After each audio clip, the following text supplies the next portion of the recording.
युग, अरे यार तू कशी ओळखतेस ग? कसा आहेस तू? मी मस्त, तू कशी आहेस? आता हॉस्टेलवर राहणारा मुलगा असा अचानक घरी आल्यावर आई कशी असते तशी ते एकदम खुश. काय रे गदड्या, दरवेळेला न सांगता कसा येतोस रे? अगं आई सण आहे ना म्हणून आलो. आणि मागच्या वेळेस जेव्हा आलो होतो म्हणजे डायरेक्ट आलो होतो तेव्हा तुम्ही नाराज झाला होता, एकदम धक्का बसला होता ना, म्हणून म्हटलं आता आनंदाची बातमी देऊयात. आणि पार दादा तर मला शाबासकी देईल, शाबासकी. हो येईन मी शब्बासकी, पण काय केलंस काय तू? अरे दादा सेकंड सेमिस्टरचा रिझल्ट लागलाय आणि मी पहिल्या 5 आलोय. अरे वा, कॉंग्रॅच्युलेशन योग. Thank so happy for you. हे काय युग? हे काय तू नापास झालास? याच वयात पाच आणि जीवा सुद्धा बाहेर राहून शिकले, पण त्यांनी नाही हे असं काही केलं. बुढी बाई ग माझा. शाब्बास, खरंच खूप छान वाटलं. म्हणजे मागच्या वेळेला आलास तेव्हा तूही आम्हाला त्रास दिला होतास आणि आम्ही खूप रडवलं होतं तुला, पण आता या वेळेला ही उत्तम खबर घेऊन आलायस तू. त्यामुळे तुला जे हवं ते माग आईकडे. थोडासा विचार कर पण सांग मला. होय. बाबा क्या बात आहे युग. मुळात तू कोणाला तरी दाखवून दिलंस की आपण सुद्धा टॉप मध्ये येऊ शकतो. मग कॉंग्रॅच्युलेशन. चला आता युगच्या रिझल्टची सुद्धा पार्टी झाली पाहिजे, जशी माझी आणि जीवाची.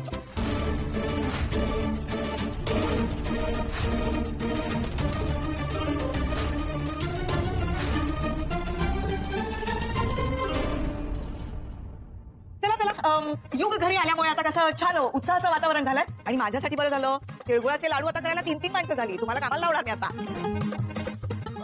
युग, अरे पण बरं झालं हं, तू आलास ते.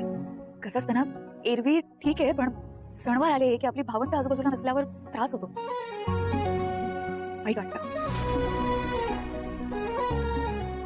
तुझा एक भाऊ तरी आहे ना तुझ्यासोबत, माझे हे पाच देशमुख.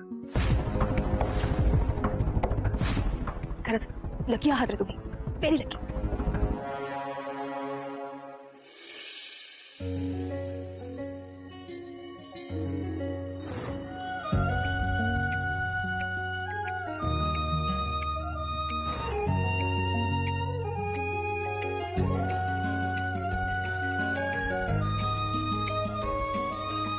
काव्या,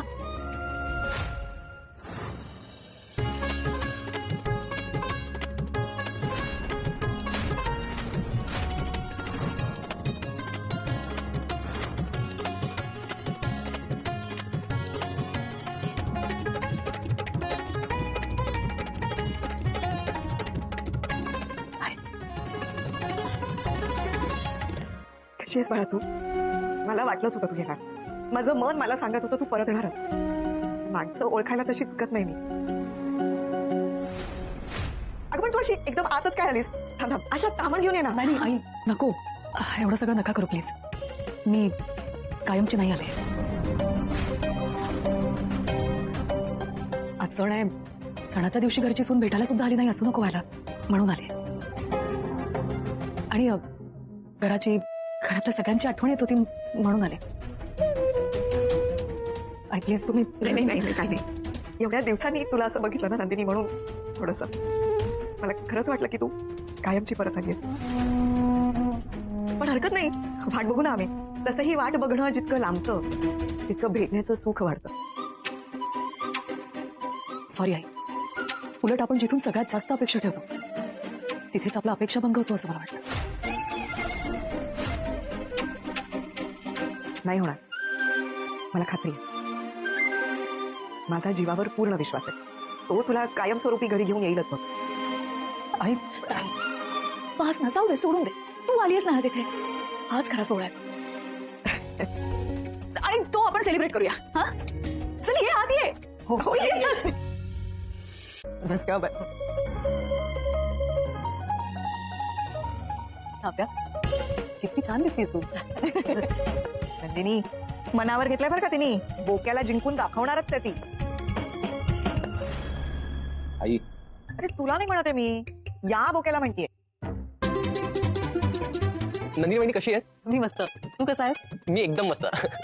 अगं मस्त म्हणजे खुश आहे गडी एकदम. का? युनिव्हर्सिटीमध्ये पहिल्या 5 आला युग. काय सांगताय काय?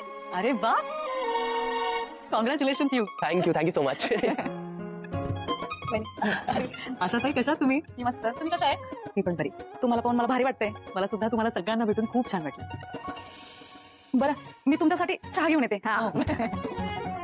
आईनी सगळ्यांसाठी गुळपोळी दिली. हो किती छान.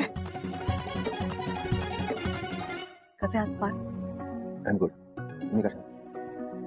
जीवा कसा आहे?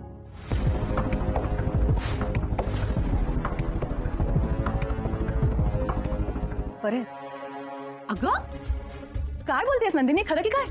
जीवा खरंच बरं आहे? मग आम्ही सोशल मीडियावर जो बघतोय तो कोणी वेगळा माणूस आहे का?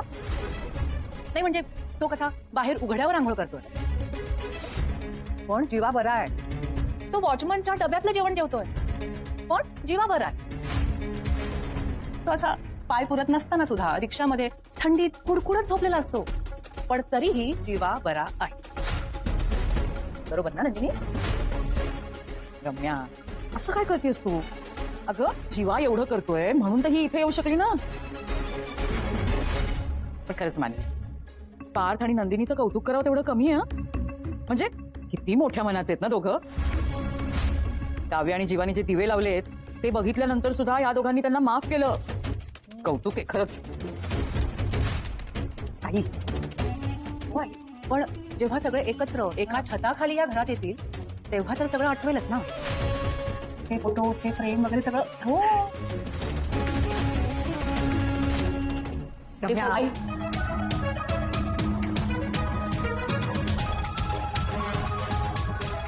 बसवात्या, देशमुखांच्या घरची एक गोष्ट मला खूप आवडते बसवात्या.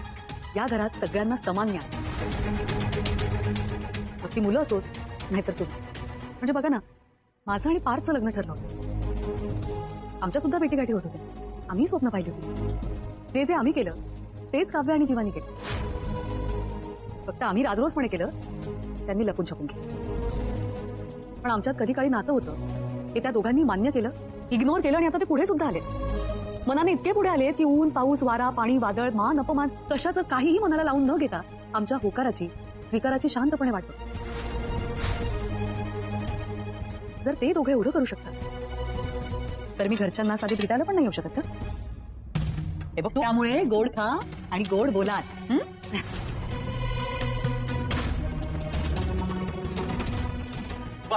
वेल सेड माहिती वा. अगदी खरं बोललीस नंदिनी.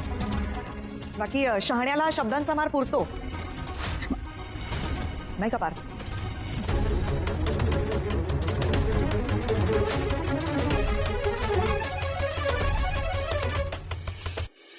गुळपोळी खा आणि गोड बोला. कमाल कमाल कमाल, काय चव आहे तुमच्या हाताला. Mind blowing. तुमच्या सुद्धा हाताला खूप छान चव आहे असं तुमच्या बायकोनी सांगितलंय मला. थँक्यू. बरं, मी ना तुम्हाला एक गोड बातमी द्यायला आलो. सासूबाई सांगता काय काय विचार काय तुमचा? जावई बापू, हा जिलपणा नको हा. आता या असल्या गोड बातम्या द्यायची वेळ तुमची आहे.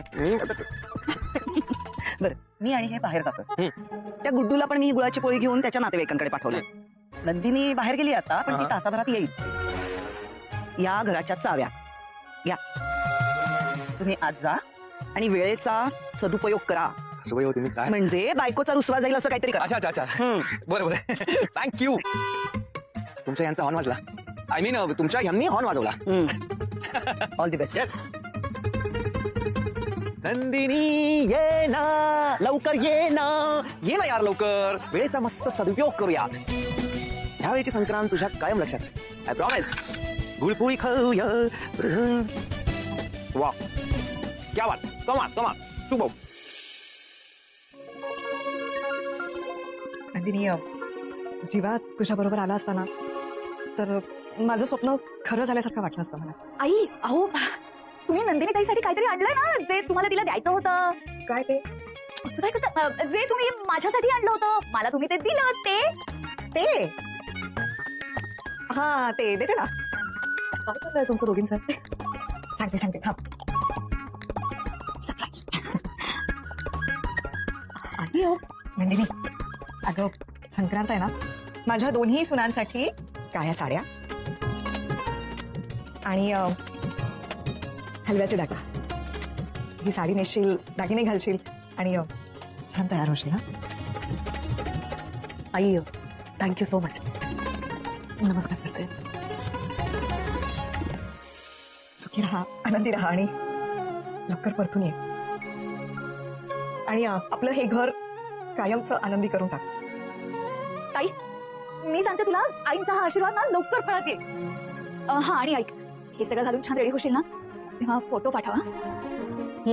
नंदिनी, जीवासाठी काळा कुर्ता आणलाय, त्याला देशील प्लीज? देईल ना, नक्की दे. एक काम करा, तुम्ही दोघंही छान रेडी व्हा आणि दोघांचा एकत्र फोटो आम्हाला पाठवा. हो.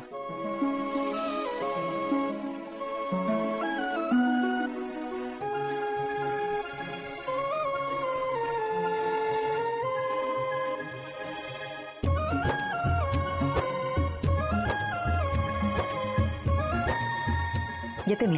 इतक्या अगं थांबली असतेस थोडा वेळ. नाही येते मी. उगाच फार वेळ थांबले तर मग पाय नाही निघणार इथून. ओल्या कापडाच्या गाठोड्यासारखं जड झालंय मन माझं.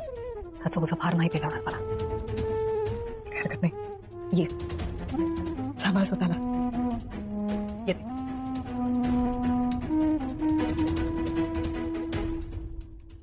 देव करो आणि माझ्या दोन्ही सुना लवकरात लवकर या घरात आणू. तथास्तु. ताई, लवकरच तुमच्या मनासारखं होईल, काळजी नसावी. बरं ऐका ना, संक्रांतीसाठी स्पेशल प्लॅन आहे माझ्याकडे. फक्त मला तुमच्या मदतीची गरज आहे. मदत? तिळगुळाचे लाडू करायचं का?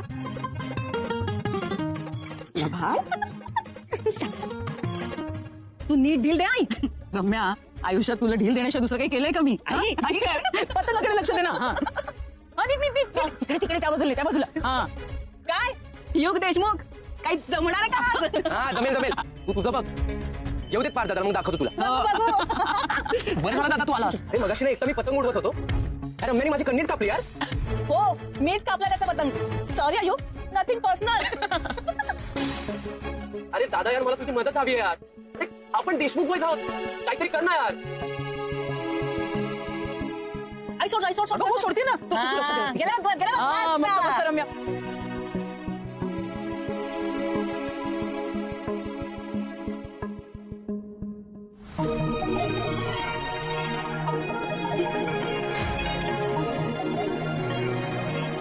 छोटे करायचा का मुकाबला? देशमुखांची मुलं जिंकतायत की देशमुखांच्या सुना? ए अरे दादा, अरे कुठे हरवलायस? नाही कुठे नाही. हे हरवून जाऊ नकोस बाबा, नाहीतर ही रम्या ना तुझा पण पतंग कापेल. मीच कापणार बघ. काय होणार नाही तुमच्याकडनं. काय होणार नाही तुम्हाला. तू गप गप. पार दादा, अरे यार तू काहीतरी कर ना. काळजी करू नको, तुझा पार दादा सगळं सांभाळून घे.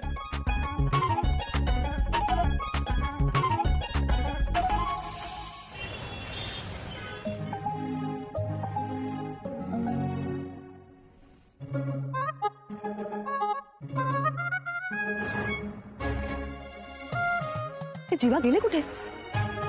कुठेच दिसत नाहीये. आणि विचारू तरी कोणाला, गुड्डू पण दिसत नाहीये. आज मैं ऊपर, आसमान नीचे.